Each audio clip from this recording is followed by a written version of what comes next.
할렐루야. 아멘. 네, 반갑습니다. 오늘 말씀의 본문도 그렇고 제목도 상당히 좀 길죠. 네, 제목을 다시 한번 보면 최선의 선택 대 최고의 선택입니다.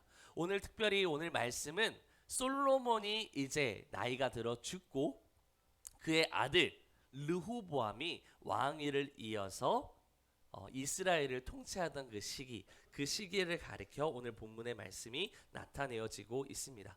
우리가 세상을 살아가다 보면 매일 매 순간이 될 수도 있고 아니면 가끔씩 한 번씩 일어날 때가 있는데 하루 24시간 중에 우리는 다양한 선택의 기로 가운데 서게 됩니다. 그렇죠. 어떤 선택을 해야 옳을지 우리가 정말 간단하게 흔히 말하는 이런 선택은 제가 넣지 않을게요. 우리가 보통 점심때가 되면 항상 하는 말 있죠. 오늘은 뭘 먹을까? 중국집을 갑니다. 그래서 중식집 바로 앞에 보이는 중식집을 가서 이렇게 말하죠. 오늘은 짜장이냐 짬뽕이냐, 짜장이냐 짬뽕이냐 고민하다가 날 새요. 그렇죠? 우리는 그 매일 매 순간 작은 순간 속에서도 선택의 기로 앞에 서게 됩니다. 물론 짜장을 먹느냐 짬뽕을 먹느냐 이게 우리 인생에 있어서 그렇게 중요하진 않죠. 근데 저도 저희 가족끼리 식사를 가다 보면은 늘 혼날 때가 있어요. 뭐 때문에 혼나냐면 제가 늘 열심히 맛집을 찾아보거든요. 근데 찾아보는데 그 맛집을 찾다가 가는 중에 이게 맛있대요. 이게 맛있대요. 하다 보니까 선택 장애가 온 것 같아요. 그러다 보니까 선택하지 못하고 주변인들로 인하여 야유를 삽니다. 그냥 하나만 선택해서 가지 왜 중간중간에 계속 바꿔서. 그래서 저 역시도 곤욕을 치르고 있을 때가 있어요. 근데 돌이켜보면 이런 생각이 듭니다. 그게 뭐 그렇게 중요하다고. 그렇죠. 그렇죠. 그런데 반면 이러한 질문들이 있습니다. 나의 인생의 전부를 걸고 놓고 봤을 때 내가 가정을 이루었을 때 어느 집으로 가야 할지, 부모님이 위독하실 때가 있어요.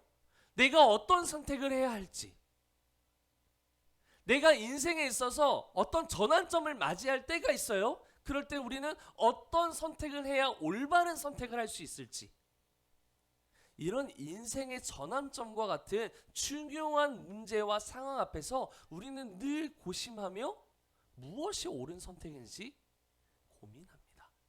그래서 세상 사람들은 이 문제를 풀기 위해서 어떻게 할까요? 다양한 통계를 찾아봅니다. 리서치를 찾아보기도 하고요. 이와 비슷한 상황들이 있지는 않은지 네이버 검색을 합니다. 그래서 나와 똑같은 고민을 가지고 있는 사람들의 의견을 청정합니다. 그래서 그 의견들을 수렴해서 나도 이 세상의 지혜자처럼 이렇게 살아가야 하겠다 라고 질문을 하고 그에 따른 해답들을 찾죠. 어쩌면 이것은 우리가 찾는 최선의 선택일지 모릅니다. 그렇죠. 우리의 삶에서 내가 선택할 수 있는 여러 가지 선택지 중에서 가장 최고라 여기는 것, 가장 선택할 수 있는 최선의 길을 선택합니다. 그런데요, 그렇게 선택하다 보면 반드시 잘 가야 하잖아요. 우리의 생각대로 최고의 길 가운데로 걸어가야 하는데 그 인생이 마치 형통하지만은 않다라는 거예요. 그 가운데 계속해서 일어나는 우여곡절이 생기고 그 선택 앞에서 또 다른 선택을 해야 하는 기로 앞에 놓이게 된다라는 겁니다. 마치 이것은 우리가 죽기 전까지 우리의 모든 인생길 가운데 쳇바퀴처럼 돌아간다라는 거죠. 그런데 오늘 본문의 말씀에서도 보면 이러한 선택의 기로 가운데 무엇을 선택해야 올바른 선택을 할 수 있을지에 대한 선택의 기록 가운데 놓여있는 한 왕이 있습니다. 바로 르호보암 왕인데요. 이 르호보암 왕의 현재 처해 있는 상황은 짜장을 먹느냐 짬뽕을 먹느냐 같은 그런 간단한 선택지가 아니었어요. 자신의 선택으로 인해서 이 어떤 선택을 하느냐에 따라서 한 나라가 더욱더 강대해질 수도 있고 그리고 분열이 될 수도 있는 절체절명의 위기 가운데 있었다라는 거예요. 때는 바야흐로 이렇습니다. 이제 르호보암이 솔로몬 왕이 죽고 나서 이제 그것 가운데 하나님의 지혜가 솔로몬을 통해서 그 이스라엘 땅 가운데 퍼졌죠. 열왕기상 3장에서 말했던 것처럼 솔로몬은 하나님께 지혜를 구한 자였어요. 듣는 마음, 사람의 마음을 읽는 마음을 내게 주옵소서. 그래서 하나님의 치리의 방법대로, 하나님의 뜻대로 이 땅 온 전역을 판단하고 치리할 수 있는 지혜를 주옵소서. 그랬어요. 그런데 이 솔로몬이 통치를 하다 보니까 자신의 생각이 들어가고 세상의 경륜이 쌓이기 시작하는 거예요. 그래서 그 가운데 하나님보다 더 사랑한 게 있었죠. 무엇일까요? 우상을 숭배하는 것이었어요.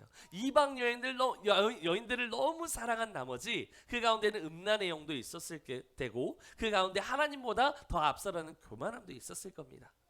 외교적 정치라고도 말을 했지만, 정책이다라고 말을 하면서 외교 정책으로 정략 결혼을 했지만, 그 가운데 마음을 주고 그들의 그 이방 여인들의 모든 신을 이스라엘 가운데로 가지고 들어왔습니다. 하나님 보시기에 가증한 것들을 계속해서 세우면서 이스라엘 온 전역에 신상을 만들고 산당을 만들어서 그곳에서 하나님이 아닌 다른 우상을 숭배하기 시작했습니다. 그래서 그때는 어떠하냐? 그 솔로몬이 죽고 난 이후 르호보암이 왕이 되었을 때, 본래 이스라엘은 한 민족이었을까요?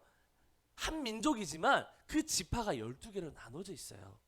즉 무엇이냐 하면 이 12지파가 함께 모여서 다수결의 원칙에 의해서 모든 것들이 통용될 수 있는 그러한 체계를 갖추고 있었다라는 거예요. 근데 솔로몬의 뒤를 이어서 왕이 된 르호보암의 상태는 온전히 그가 왕으로 서기에 적합한 상태는 아니었다라는 거예요. 왜냐하면 우리가 지난 시간에 살펴보았던 것처럼 열왕기상 11장 우리가 살펴보았던 그 말씀 이후로 이어지는 본문이 있습니다. 그 본문에 무엇이 나타나느냐? 솔로몬이 이방 여인들을 취함으로, 즉 우상을 숭배함으로 나타난 결과가 무엇이냐? 이스라엘을 비롯한 주변에 있는 모든 강대국들이 있을 거 아니에요? 그 강대국들이 이제 하나 둘 이스라엘과 대적을 짓기 시작합니다. 이것이 하나님의 심판이었어요. 하나님께서 솔로몬의 그 악행을 보시고 하나님께서 약속하신 그 땅에서 심판을 내리기 시작합니다. 정략경으로 결혼을 해서 우호 관계에 있었던 강대국들이 적대국이 되기 시작합니다. 그 가운데 오늘 르호보암의 적대 상대로 나타난 한 명의 또 사람이 있죠. 누굴까요? 여로보암입니다. 여로보암의 이야기가 나오는데, 이 여로보암 역시 이 주변국들과 마찬가지로 이 악행을 일삼는 솔로몬 일가를 대적하기 시작합니다. 그 여로보암은 누구냐? 솔로몬 왕 시대에 솔로몬의 칭해를 받았던 솔로몬의 신하였어요. 다시 이 여로보암은요, 이 요셉 가문의 후손인데 요셉 가문의 후손으로 나서 그 솔로몬에게 하나님께서 허락하신 약속이 있었죠. 명령이 있었죠. 뭘까요? 아버지 다윗 때 이루지 못한 하나님의 성전을 완성시키는 일이었어요. 그 사명을 받아서 이스라엘 온 전역의 사람들을 모아서 그 사람들에게 노역을 시킵니다. 노역을 시켜서 이스라엘 성전이 이루어지도록, 하나님의 성전을 이룰 수 있도록 거대한 성전을 만들기 위한 노역을 일삼습니다. 그래서 사람들이 어떻게 할까요? 그 노역에 필요한 사람들을 모으기 위해 군대를 징벌하듯 사람들을 파견하고 모읍니다. 그리고 이 성전을 만들기 위해서 뭐가 필요할까요? 돈이 필요하겠죠. 그래서 세금을 계속해서 걷어들이기 시작합니다. 평민들이 감당할 수 없는 세금을 올려서 추징하기 시작하는 거예요. 그래서 사람들이 이 솔로몬의 악행 앞에서 내가 못 살겠나이다, 내가 못 살겠습니다. 마치 지금의 시대와 좀 비슷하지 않나요? 세금 폭탄으로 인해서 최근에 일어난 뉴스처럼 전기료 폭탄, 이 난방비 폭탄, 이런 이슈를 제가 보게 됐는데, 마찬가지로 우리가 그 세금 때문에 못 살겠어요. 그래서 적대자들이 계속해서 늘어나고 있는 상황이었다는 거예요. 그래서 본래 하나님의 뜻은 무엇이었느냐? 솔로몬의 아들로서 왕위를 이어가고자 하는 르호보암에게 역시 그 심판을 이어가고자 하셨던 거예요. 어떻게 해요? 우리 지난 시간에 말씀 가운데 나왔죠. 열왕기상 11장 11절로 13절의 말씀을 제가 한번 읽어드릴게요. 잘 들어보세요. 여호와께서 솔로몬에게 말씀하시되 내게 이러한 일이 있었고 또 내가 내 언약과 내게 명령한 법도를 지키지 아니하였으니, 내가 반드시 이 나라를 내게서 빼앗아 내 신하에게 주리라. 그러나 내 아버지 다윗을 위하여 내 세대에는 이 일을 행하지 아니하고 내 아들의 손에서 빼앗으려니와 오직 내가 이 나라를 다 빼앗지 아니하고 내 종 다윗과 내가 택한 예루살렘을 위하여 한 지파를 내 아들에게 주리라 하셨더라. 하나님께서 이 언약을 그들과 세우셨어요. 이 언약이 뭘까요?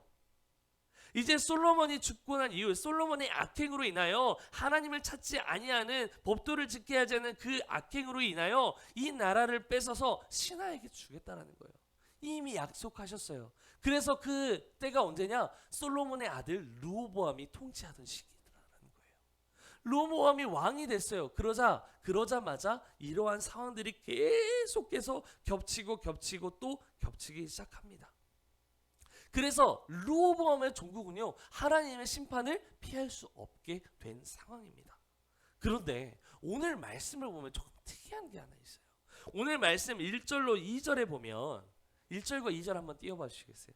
1절로 2절에 보면 이제 르호보암이 정식으로 세겜이라고 하는 땅에 가게 됩니다. 세겜이라고 하는 이 땅은요, 예루살렘으로부터 북쪽에 약 449km 정도 떨어진 지역인데 이 세겜으로 가게 됐어요. 왜 갔느냐? 그 이유는 온 이스라엘이, 즉 온 이스라엘이라고 말한 이 통칭은요, 북이스라엘을 지칭하는 말이에요. 북이스라엘에는 12개의 지파 가운데 10개의 지파가 소속되어 있습니다. 즉 10개의 지파의 지도자들이 이 르호보암을 자신의 왕으로 삼기 위해서 세겜 땅으로 부른 장면이에요.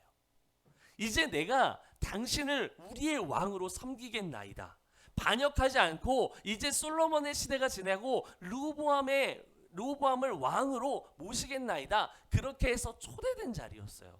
근데 이뿐만이 아니라 2절을 한번 살펴보시면 느밧의 아들 여로보암이 전에 솔로몬의 왕의 얼굴을 피하여 애굽으로 도망하여 있었다 그랬어요. 즉 뭐냐면 이제 솔로몬 왕이 통치하던 시기에 하나님 보시기에 악행을 일삼으니까 이 느밧의 아들이었던 여로보암, 솔로몬의 칭해를 받았던 이 여로보암이 이제 하나님의 그 심판 앞에서 그를 대적하고 길거리를 걸어가고 있었습니다.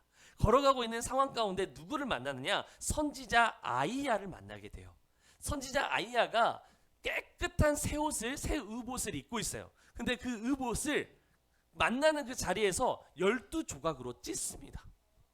12조각을 찢고 나서 그 12조각 중에 10조각을 따로 떼어서 이것을 여로보암에게 주는 장면이 나옵니다. 이게 무엇을 이렇게 말하면서 뭐라고 말하냐? 하나님께서 이 10지파를 너의 손에 줄 것이다라고 말씀하는 거예요. 예언하고 있다라는 거예요. 근데 이 소리가 이 르호보암의 솔로몬의 귀에 들어가게 됩니다. 그래서 솔로몬이 충신이라 여겼던 이 여로보암을 찾아 죽이고자 했던 거예요. 그래서 그 위협 앞에서 그 위협을 피해서 애굽 땅으로 피신하게 된 거였습니다. 그런데 이제 그 소문을 듣게 된 거예요. 무슨 소문을요? 자신을 죽이려고 했던 솔로몬이 죽고 그의 아들 르호보암이 왕이 됐다는 소문. 이 소식을 애굽 땅에서 듣게 됩니다. 그런데 여기서 더 놀라운 것은 여로보암이 여전히 애굽에 있었다라는 거예요. 뭘까요? 하나님의 심판은 우리는 피할 수 없습니다. 하나님의 심판, 하나님의 이 약속은요, 우리에게 피할 수 있는 게 아니에요. 왜요? 하나님의 약속은, 하나님의 말씀은 변치 않거든요. 변하지 않는 속성 중에 하나가 하나님의 말씀이에요. 하나님의 뜻이다라는 거예요. 그런데 이 오늘 말씀에서 잘 보면 온 이스라엘이 르호보암을 왕으로 섬기겠다고 하고 그 온 이스라엘의 우두머리로 세운 여로보암이 이 소식을 듣고도 오지 않고 애굽 땅에 머물러 있었다는 거예요. 우리는 이 부분을 어떻게 해석해야 되느냐? 하나님은 분명 르호보암을 심판하시기로 작정하셨어요. 그러나 그에게 기회를 주신 겁니다. 이 선택의 기록 가운데 네가 다시 한번 나의 뜻을 받들어서 하나님께로 돌이킬 수 있는 그 선택의 기로를 주신 거예요. 이것이 은혜입니다. 우리는 설령 우리의 선택으로 인해서 잘못된 선택, 잘못된 길을 걸어갈 수가 있어요. 우리 역시 그럴 때가 너무나도 많이 있을 수 있습니다. 그러나 하나님, 여기서 우리가 바라봐야 할 하나님의 은혜는 무엇이냐? 그럼에도 불구하고 하나님께서는 우리를 사랑하셔서 그 은혜를 허락하신다는 거예요. 그 기회를 허락하라는 거예요. 그 기회를 허락해서 르호보암에게 돌이킬 수 있는 기회를 허락하셨습니다. 그런데 이 선택의 기로, 선택의 순간에 르호보암에게 계속해서 찾아왔다라는 거예요. 근데 어떻게 선택해야 할지, 무엇을 선택해야 옳은 길로 선택할 수 있을지 모른다라는 거죠. 그 가운데 우리에게 매일같이 찾아오는 이러한 다양한 선택의 상황들 앞에서 우리는 올바른 선택을 하기 위해서 어떻게 해야 할까요? 늘 궁금하죠. 무엇이 옳은 선택일지, 최고의 선택이 될 수 있을지. 근데 오늘 본문의 말씀은 이 르호보암의 이야기를 통하여 올바른 선택을 할 수 있는 세 가지 가르침을 권면하고 있습니다. 자, 올바른 선택을 하기 위한 첫 번째 가르침은 듣는 마음이 필요하다입니다. 우리가 올바른 선택을 하기 위해서 가장 먼저 행해야 하는 것, 듣는 마음이 필요합니다. 우리 다 함께 본문 1절로 본문 4절로 5절의 말씀 함께 읽어보기를 원합니다. 4절로 5절입니다. 시작.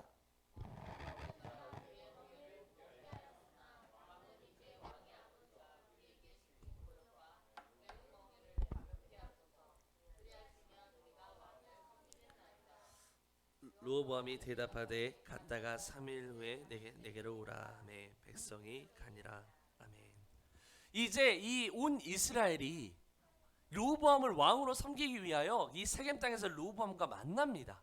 만나서 그들이 우리가 당신을 왕으로 섬기겠나이다. 그러나 단 조건이 있습니다. 라고 말했어요. 왜 조건을 내세울까요? 이것이 하나님의 기회였던 거예요. 이게 하나님의 은혜였던 거예요. 뭐라고 조건을 내세웠느냐? 4절 말씀에 왕의 아버지 즉 솔로몬이 우리에게 우리의 멍에를 무겁게 하였습니다.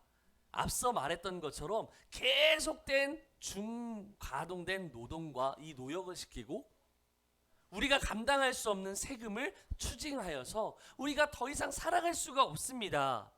그러나 왕은 이제 왕의 아버지가 우리에게 시킨 고역과 매운 무거운 멍에를 가볍게 하소서.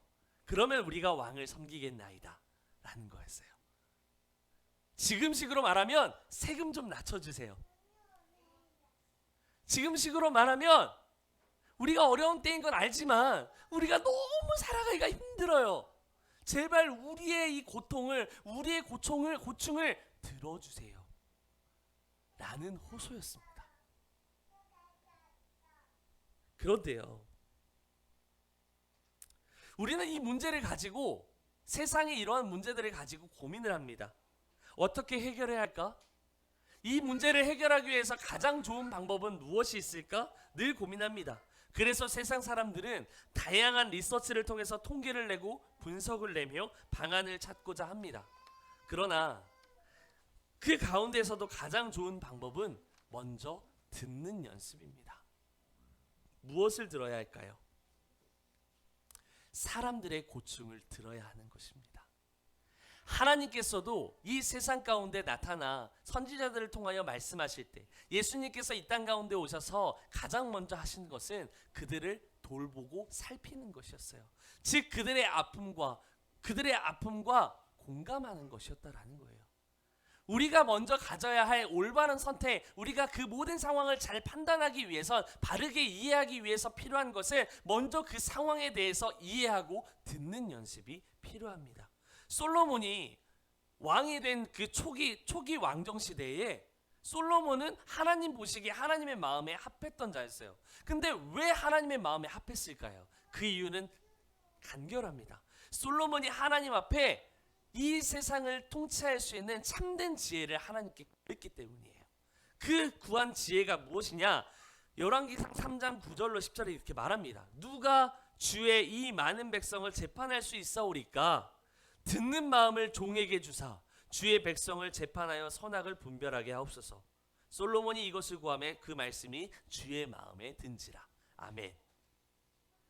우리가 그 어떤 상황 앞에 그 모든 순간 앞에 이것을 올바르게 해석하기 위해서 바르게 판단하며 나아가기 위해서 먼저 해야 할 것, 그것은 듣는 마음을 구하는 것입니다. 하나님, 우리의 공동체 가운데 문제가 있습니까? 그들의 고충을 듣게 하옵소서. 나의 삶에 장애가 있습니까? 그 장애물 가운데 주변 사람들로 하여금 이 문제에 대하여 듣고 알게 하옵소서.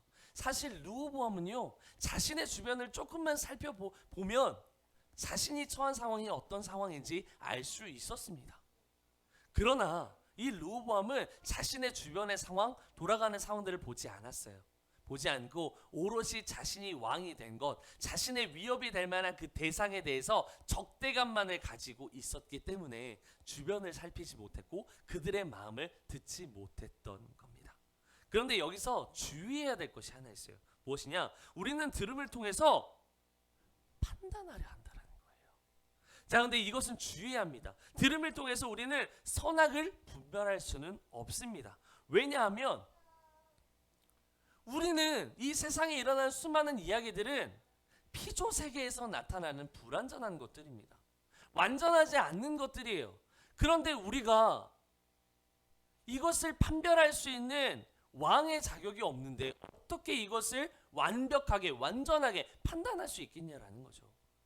우리가 해야 할 것은 먼저 듣는 마음을 가지고 그 상황을 이해하는 것이지 이것을 내 입술로 고백하며 판단하는 게 아니에요. 세상에 정말 너무나도 많은 가짜 뉴스들이 있죠. 세상에서 말하는 가짜 뉴스들을 통해서 우리는 어떻게 하죠? 그것에 현혹됩니다. 이것이 진짜인지 가짜인지 알지 못한 채 현혹되어서 동요하기 시작합니다. 근데 이 세상이 그렇다라는 거예요. 우리는 그 듣는 마음 가운데 내 마음으로 내 의지로 판단해버리고 또 다른 가설을 만들어버려요. 근데 이 마음은요, 인간의 본능 안에 들어있는 욕구다라는 거예요. 한번 살펴볼까요? 창세기 2장 16절 17절로 돌아가면 이렇게 말하세요. 여호와 하나님이 그 사람에게 명하여 이르실 때 동산 각종 나무의 열매는 내가 임의로 먹을 수 있다. 에덴 동산에서 모든 걸 허락하셨어요. 그러나 선악을 알게 하는 나무의 열매는 먹지 말라. 내가 먹는 날에는 반드시 죽으리라 하시니라. 왜요? 왜 선악을 알게 하는 나무는 먹지 못하게 했을까요? 그것은 신의 영역이기 때문에 그랬던 거예요. 사람이 판단할 수 있는 영역이 아니다라고 하나님은 분명하게 말씀하셨던 거예요. 그런데 그 가운데 그 에덴 동산에 뱀의 형상을 한 사탄이 그들을 유혹하죠. 뭐라고요? 이어지는 3장 3절로 5절에 동산 나무 중앙에 있는 열매는 하나님의 말씀에 너희는 먹지도 말고 만지지도 말라 너희가 죽을까 하더라. 이제 뱀이 물어봤을 때 그렇게 말을 했어요. 하와가.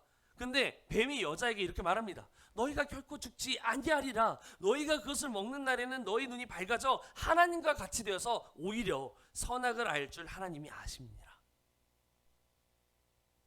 신의 영역을 계속해서 침범하라고 사탄은 유혹하고 있다는 거예요. 그래서 하나님보다 더 뛰어난 하나님께 듣지 아니하고 하나님께 묻지 아니하고 너희의 생각대로 판단하며 교만함으로 살아가라라는 거죠. 이것이 인간에게 찾아온 첫 번째 교만이라고 하는 죄였습니다. 하나님보다 내가 더 앞서려고 하는 것. 우리에게 여러 가지 상황이 다가올 수 있습니다. 그 선택의 기록 가운데 서 있을지 모르겠습니다. 그러나 우리에게 필요한 건 듣는 마음이지 이 듣는 마음을 통하여 판단하는 능력이 아닙니다. 그 판단은 오직 하나님께 물었을 때 주님의 뜻 가운데 드러나는 것입니다. 오늘 이 말씀을 기억함으로 하나님, 우리에게 다가온 모든 상황 가운데 르호보암처럼 우리의 감정과 그 상황에 매몰되는 것이 아니라 주변을 살펴보며 듣는 마음을 우리에게 허락하여서 이 상황을 바르게 이해하고 옳은 선택을 해나가는 저와 여러분들이 되시기를 주님의 이름으로 소망합니다.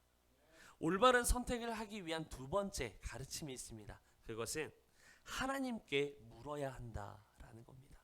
하나님께 물어보아야 합니다. 오늘 본문 6절로 이어지는 11절의 말씀을 보면 이제 르호보암이 온 이스라엘 지도자 사람들에게 3일 후에 내게 다시 오라고 말하니까 그들은 모두 세겜 땅에서부터 흩어졌습니다. 그리고 나서 이제 르호보암이 무엇을 했느냐? 이어지는 6절로 7절의 말씀 한번 보면 이제 먼저 아버지 솔로몬 때에 그 앞에 솔로몬을 모셨던 노인들, 즉 솔로몬 때에 참 지혜자들로서, 선조들로서 참 지혜, 하나님의 지혜를 일컬어 말해주었던 이 노인들, 이 지도자들에게 가서 묻습니다. 이 10개의 지파의 이스라엘 백성들이 내게 이 솔로몬 왕 때의 노역을 빼고 그러면 우리가 왕을 섬기겠노라라고 말을 했습니다. 여러분은 어떻게 생각하십니까? 라고 묻는 거예요. 그랬더니 그 무리가 이렇게 말을 합니다. 왕이 만일 오늘 이 백성을 섬기는 자가 되어 그들을 섬기고 좋은 말로 대답하여 이르시면 그들이 영원히 왕의 종이 되리이다. 무엇이냐? 그들을 치리하고 그들이 당신을 왕으로 섬기려면 당신이 먼저 그들의 이야기를 들어줘야 한다라는 거예요. 그들의 이야기를 듣고 그들의 고충을 듣고 이 고충을 해결할 수 있는 방안을 찾아보아야 합니다라고 충고했던 거예요. 그런데 이 말을 듣자마자 르호보암이 어떤 선택을 하느냐?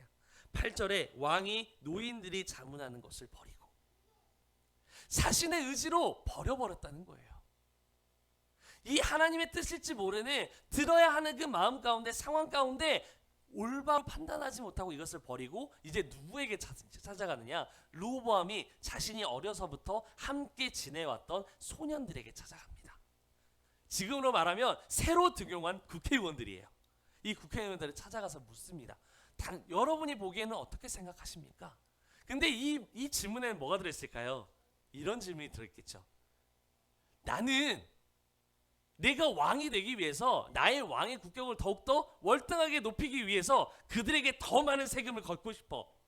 너희는 내가 좋을 대로 말해줬으면 좋겠어. 이런 말이 숨겨져 있습니다.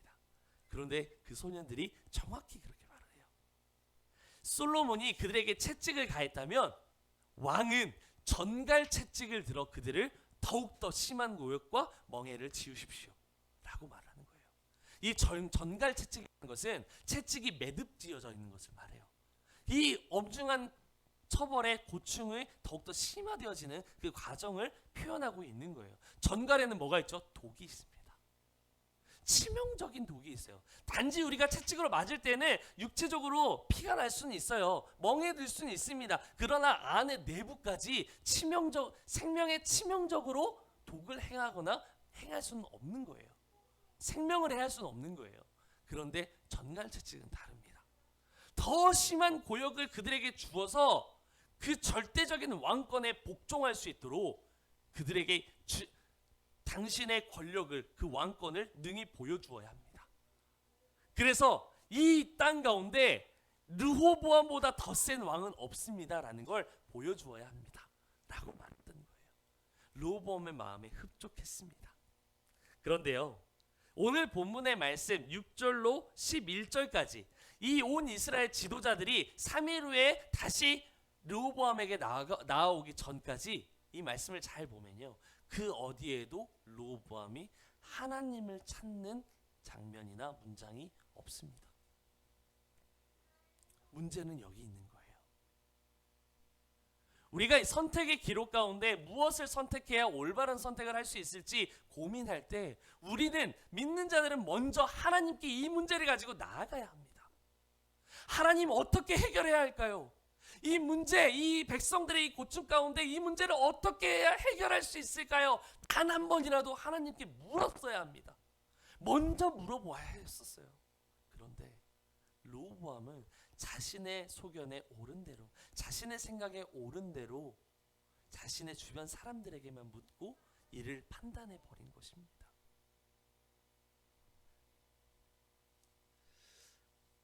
사랑하는 여러분, 우리가 올바른 길을 걸어가는데 하나님께 물어야 되는 이유가 있습니다. 왜 물어봐야 하느냐? 첫째로는 하나님의 뜻이 곧 나의 온전한 방향성이기 때문에 그렇습니다. 이를 뒷받침하는 말씀들이 있습니다. 시편 119편 105절은 이렇게 말합니다. 주의 말씀은 내 발의 등이요 내 길의 빛이시니이다. 곧 하나님의 말씀, 하나님의 뜻은 내 길을 밝히 보여주는 등이요 빛이시기 때문에 그렇습니다. 잠언 1장 7절도 이렇게 말하죠. 여호와를 경외하는 것이 지식의 근본이거늘 미련한 자는 지혜와 훈계를 멸시하느니라. 우리가 하나님을 찾고 하나님 앞에 이 문제를 가지고 나아가는 것이 지혜의 근본이다라는 거예요. 그런데 르호보암은 그 지혜를 저버린 것입니다. 잠언 16장 9절 또한 이렇게 말합니다. 여호와를 경외하는 것이 지식의 근본이거늘 16장 9절에 사람이 아무리 많은 일을 계획할지라도 그 일을 이루시고 인도해 가시는 이는 여호와이시니라. 많은 일들을 계획합니다. 많은 선택의 기록 가운데 스스로 판단하여 많은 것들을 해결해 나아가려고 합니다. 그러나 그 일을 이루어 가시는 분은 하나님이십니다. 우리는 이것을 철저하게 고백해야 합니다. 여호와를 경외하는 것, 여호와를 두렵고 떨림으로 만나기 위하여 오늘 또 주님의 이름을 부르고 주님의 이름을 찾는 것, 그것이 백성을 살리는 일이요 나를 살리는 일이며 우리의 모든 인생의 문제를 해결할 수 있는 지혜의 원천임을 기억하며 오늘도 우리의 모든 상황 앞에서 하나님께 묻고 또 물음으로 하나님의 그 분명한 지혜가 나의 삶에 관철되어지기를 주님의 이름으로 축복합니다. 이제 올바른 선택을 하기 위한 마지막 가르침에는 선택에는 반드시 결과가 따름을 기억해야 한다라는 겁니다.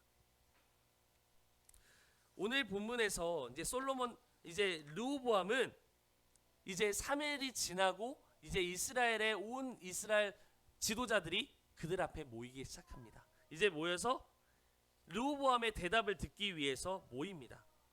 근데 그것 가운데 르호보암은 이렇게 대답을 합니다. 포악한 말로 백성에게 대답할세 노인의 자문을 버리고 어린 사람들의 자문을 따라 이제 내가 그냥 채찍이 아닌 정갈 채찍으로 더 심한 세금을 너희에게 줄 것이다. 더 심한 노역과 멍해를 지게 할 것이다. 라고 말을 해요. 그랬더니 그들이 이렇게 말을 합니다. 우리 다 함께 본문 15절로 16절의 말씀만 함께 읽어보겠습니다.